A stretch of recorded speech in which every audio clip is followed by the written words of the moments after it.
এখানে এসে দয়ে র ফেলার থাকবে না। যদি কেউ উত্তোলন করতে পারে সাধনা দ্বারা, এমনও হয় গুরু বৈষ্ণবের কৃপা হলেও হয়।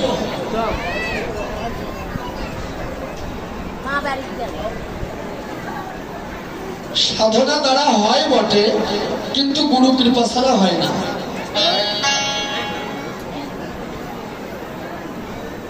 সারা জীবন সাধনা করলেন কিন্তু গুরুর কৃপা হয়নি, সিদ্ধি লাভ হবে না।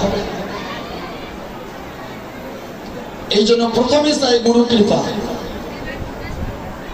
গুরু কৃপা ছাড়া সাধনায় পূর্ণ হবে না। যেমন বৃন্দা দেবী সাধনা করেছিল,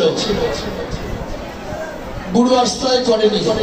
দুর্বাসা মণি ৬০,০০০ ভক্ত নিয়ে যাচ্ছে রাস্তা দিয়ে, কিন্তু দুর্বাসা মণি বুঝতে পারলো যে বৃন্দা এখনো গুরু আশ্রয় করেনি।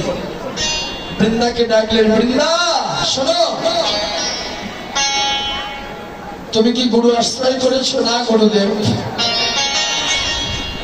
এই যে তুমি সাধনা করতেছো, তোমার তো সিদ্ধি লাভ হচ্ছে না। একমাত্র গুরু আশ্রয় না করলে তোমার সিদ্ধি লাভ হবে না। যাও, তুমি এখনই স্নান করে আসো। বৃন্দাস্তায় স্নান করে এসে দুর্বাসা মনের নিকট থেকে গুরু মন্ত্র গ্রহণ করলেন। যখনই গুরু মন্ত্র গ্রহণ করে সাধনা শুরু করলেন, তারপরে বৃন্দা দেবী সিদ্ধি লাভ করলেন। ভগবান এসে বলছে, হে বৃন্দা তুমি কি চাও? দেখেন তাৎপর্য, দেখেন ভক্তের চাও পাওয়া দেখেন। বৃন্দা তুমি কি চাও? বৃন্দা দেবী বললেন, গোবিন্দ এই জড়ীয় জগতের বাড়ি গাড়ি ধন সম্পদ আমি কিচ্ছু চাই, চাই শুধু তোমার আর রাধারানীর যুগল চরণ।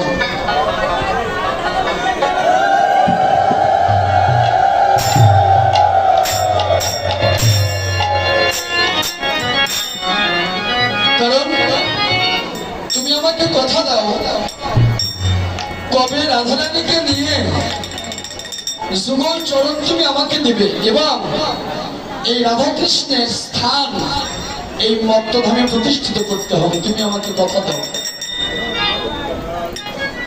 সেদিন গোবিন্দ কথা দিয়েছিল, বৃন্দা তুমি যখন ছাড়বে না, আমি তোমাকে কথা দিলাম, এই মত্তধামে রাধা গোবিন্দের স্থান প্রতিষ্ঠিত হবে। আমি তোমাকে কথা দিলাম।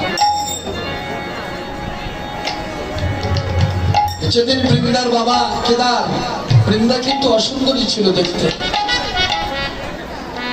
বৃন্দার জন্ম হওয়ার পরে কেদার একদিন